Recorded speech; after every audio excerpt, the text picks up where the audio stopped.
line with that sanctions bill saying, listen, if you are the president of China or the prime minister of India or the president of Brazil, and you're still trading with the Russians and getting the oil and the gas in, and you sometimes even resell it for a higher price, know that if this guy in Moscow doesn't get serious about peace talks, I will slam secondary sanctions on you.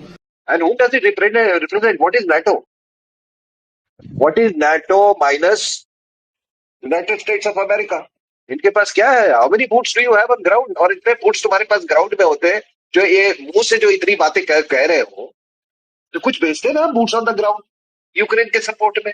बल्कि जिसमें NATO के जो general secretary हैं उन्होंने पैगाम दिया है कि जनाब पैगाम दे दें आप दिल्ली में आपके ऊपर सैंक्शंस लग सकती हैं। तो ये सेकेंडरी सैंक्शंस इन्होंने नेटो की तरफ से नहीं किया। मैं तो नेटो क्या सैंक्शन देगा? सैंक्शंस ये लगने वाले हैं डोनाल्ड ट्रंप लगाएंगे। मुझे लगता है कि ब्रिक्स खटक रही है डोनाल्ड ट्रंप को बहुत ज्यादा, और वो बहाना ढूंढ रहे हैं कि कैसा ना कैसा मैं इन पे टैरिफ्स लगा दूं। और फिर ये नेटो चीफ्स के जो हैं वो कह रहे हैं कि Brazil, China and India could be slammed by sanction. वही करके देख लिया। ख्याल में जो खौफ अमेरिका बहादुर को मियां साहब लाहक है, वो उसके हाथ से निकलती हुई जो मैशत की आलमी बागडोर है या वीकन हो रही है। अब जो है वो ब्रिक्स ने जो करेंसी जारी की है, इससे डॉलर मजीद गिरावट का शिकार होगा और ये करेंसी बहुत जल्द सामने आने वाली है। नेटो जो रशिया को नीचे करना चाहता था वो नहीं हो रहा है। और नेटो की एक और दिक्कत है, भारत राइज कर रहा है। ये कोई भी कंट्री अपने सामने राइज होता हुआ ये देख नहीं सकते। इसलिए जो हमारा ग्लोबल ट्रेड है ये उसे रोकना चाहते हैं ताकि भारत को हिट किया जाए। ग्लोबल सप्लाई चेन को बचाने वाला भारत है, क्योंकि चाइना जितना खरीदता है वो एक्सपोर्ट नहीं करता, वो अपनी कंजम्पशन के लिए वो यूज करता है, लेकिन भारत खुद कंज्यूम भी कर रहा है और एक्सपोर्ट भी कर रहा है। नेटो तो एक मिलिट्री ग्रुपिंग है। तुम्हारा क्या हक है तो बात करने का? क्या अधिकार है टैरिफ्स की बात करने का? तुमको किसने अधिकार दे दिया? Is ruta the spokesman for President Trump? तो मुझे लगता है कि western countries are looking at India's promise. अगर इंडिया हमारा एलाय बन गया तो हमारे को 2 मिलियन फौजी मिल जाएंगे चाइना से लड़ने के लिए। अगर इंडिया हमारा एलाय बन गया तो India will buy billions of dollars of our weapons, F-35 खरीदेगी, ये खरीदेगी, वो खरीदेगी। ठेंगा ले रहा है इंडिया। क्या बेचा है? $3 बिलियन के ड्रोन्स बेचे और कुछ नहीं इंडिया को, अमेरिका ने। वो जाके रफा रूटा जो ये सेक्रेटरी जनरल है नेटो का, ये बेहुदा वाला बयान। लेकिन अब देखिए कि ये इस तरह की भाषा बोलना कि फोन उठाओ, मतलब इंडिया, ये ब्राजील, चाइना और इंडिया को कह रहा है, मतलब president of China, president of Brazil और भारत के प्राइम मिनिस्टर को कि फोन उठाओ और पुतिन को समझाओ कि पीस टॉक्स। कितना फर्क पड़ेगा पुतिन को कि बायलैटरल तो कोई फर्क पड़ेगा नहीं उसको। आप जो मर्जी जितने सैंक्शन लगा दो, जो इन लोगों ने करना था वो बहुत पहले इन्होंने कर चुके हैं। ऑल टुगेदर अगर यूएस, यूके, यूरोपियन यूनियन का मिला लें तो there have been 21,592 sanctions, bans on Russian oil, etc. लेकिन ये देखो, ये भाषा, ये इस तरह की भाषा मैंने तो नहीं कभी सुनी। And who does it represent? What is NATO? What is NATO minus United States of America? इनके पास क्या है? How many boots do you have on ground? और इतने boots तुम्हारे पास ग्राउंड में होते हैं जो ये मुंह से जो इतनी बातें कह रहे हो, तो कुछ भेजते ना boots on the ground Ukraine के सपोर्ट में। और ये क्या बकवास लगा रखा है कि आप अगर रशिया से तेल लोगे तो हम आपको ये ऐसी तैसी कर देंगे, आपको भुगतना पड़ेगा। ये भाषा है तुम्हारी?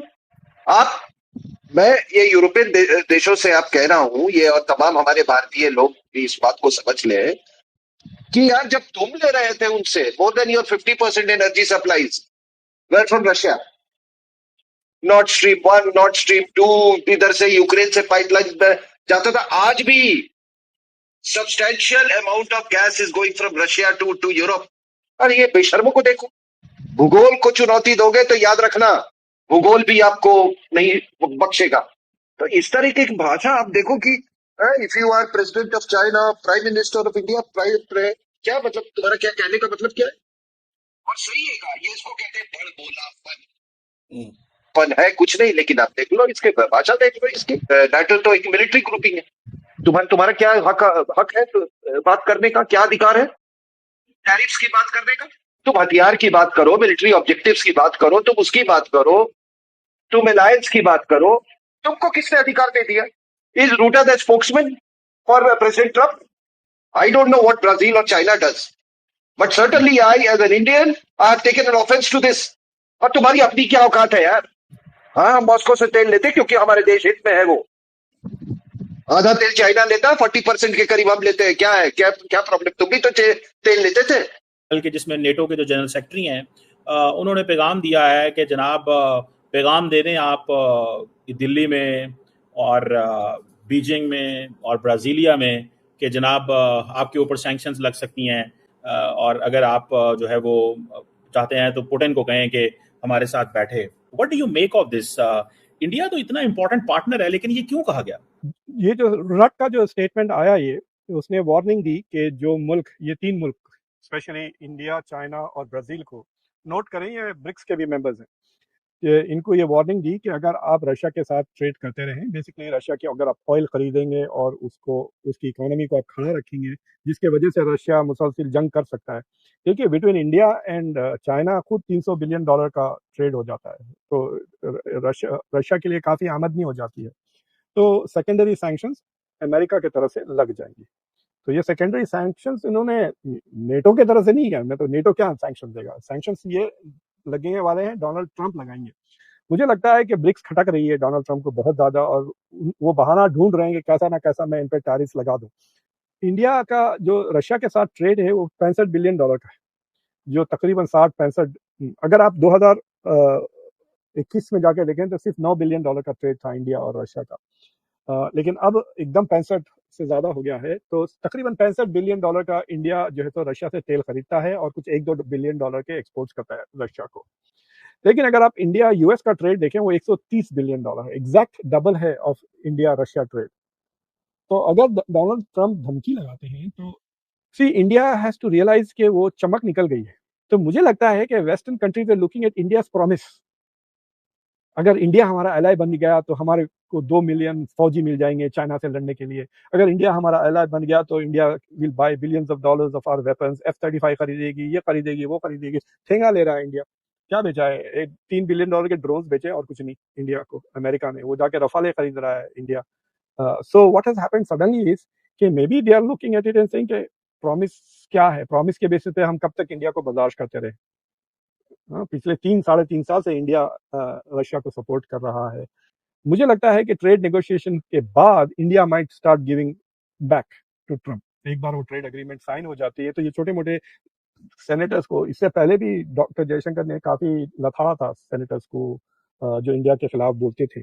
तो मेरे ख्याल से वो बाद में वो लथाड़ेंगे इन लोगों को कि इंडिया इज टेलिंग ट्रम्प कि जो ट्रेड एग्रीमेंट हो जाता है दैट विल बी फाइनल, आप इसके ऊपर बाद में मजीद टैरिफ, इस पे टैरिफ, उस पे टैरिफ, आपको आज क्रिकेट मैच पसंद नहीं आया तो आप हम पे टैरिफ लगा रहे हो, वेदर खराब हो गया तो हमको टैरिफ लगा रहे हो, थिंग्स लाइक दैट ना करें। सब ये जो सिचुएशन अमेरिका और इंडिया के दरमियान बिल्ड हुई है, इसमें एक चीज नजर आ रही है कि Indians are not comfortable and वो ये भी समझते हैं कि ये कैसा पार्टनर है, ये हमारे साथ क्या कर रहा है। इंडिया ये कह रहा है कि अब हमें जनाब ट्रम्प पैनिक में चला गया है क्योंकि अमेरिका पैनिक में चला गया है क्योंकि चाइना और इंडिया के ताल्लुकात नॉर्मलाइज हो रहे हैं। डू यू थिंक इंडियंस ये सिग्नलिंग दे रहे हैं कि भाई हमें ठीक है ताल्लुकात इंडिया चाइना से खराब है लेकिन स्टेबल पार्टनर है, America doesn't seem a stable partner, और यूरोपियंस को भी बाय द वे ये मसला है। What do you make of this? So India has to recognize कि अभी India is not a major power.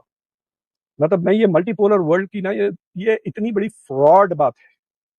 आप जवाब दें, अगर आप इक्वल पावर हैं, मल्टीपोलर या ना, देयर आर मेनी पावर्स ना। रोज धड़ाधड़ धमकियां दिए जा रहा है ट्रम्प, जवाब दें उसका। और फिर ये नेटो चीफ्स के जो हैं वो कह रहे हैं कि Brazil, China and India could be slammed bye.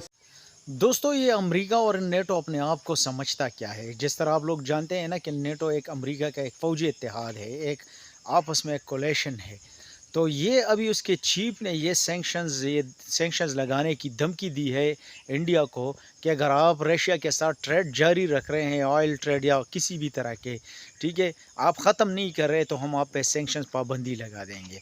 आपको पता होगा कि इस वक्त जो है यूक्रेन और रशिया का जो वॉर चल रहा है, तो उस वक्त अमेरिका जो है वो फुल सपोर्ट कर रहा है यूक्रेन को, और जो भी मुल्क रशिया के साथ ताल्लुकात बढ़ाना चाहते हैं या ट्रेड के सिलसिले में जो भी हो, जिस तरह के भी रिलेशंस हो, तो अमेरिका और उसके जो कोलेशन है, जो इत्तेहादी है, वो उस मुल्क से सख्त नफ़रत करते हैं और उनके साथ जो है वो क्या करते हैं, उन पे पाबंदी लगाने की कोशिश करते हैं। तो अभी तो ये छोटे छोटे मुल्कों पर पाबंदी लगाई, लेकिन अब इन्होंने बड़े मुल्कों की तरफ रुख किया है। जिस तरह भारत एक बड़ा देश है और ये कोई मामूली बात नहीं है, और न कोई जो है ना और ना ये कोई हलवा है और न भारत कोई छोटा सा देश है कि जिस पे आप पाबंदी लगा देंगे और वो खामोश बैठेगा। एक बहुत बड़ा सुपर पावर है, एक बहुत बड़ा दुनिया का इस वक्त जो है ना 5वां बड़ा एक बड़ी मईशत है इकॉनमी के लिहाज से। तो अगर आप छोटे मोटे ईरान या पाकिस्तान या किसी और मुल्कों पर पाबंदी लगा रहे हैं तो ये तो समझ में आ रही, लेकिन इतने बड़े मुल्क पर आप पाबंदी नहीं लगा सकते।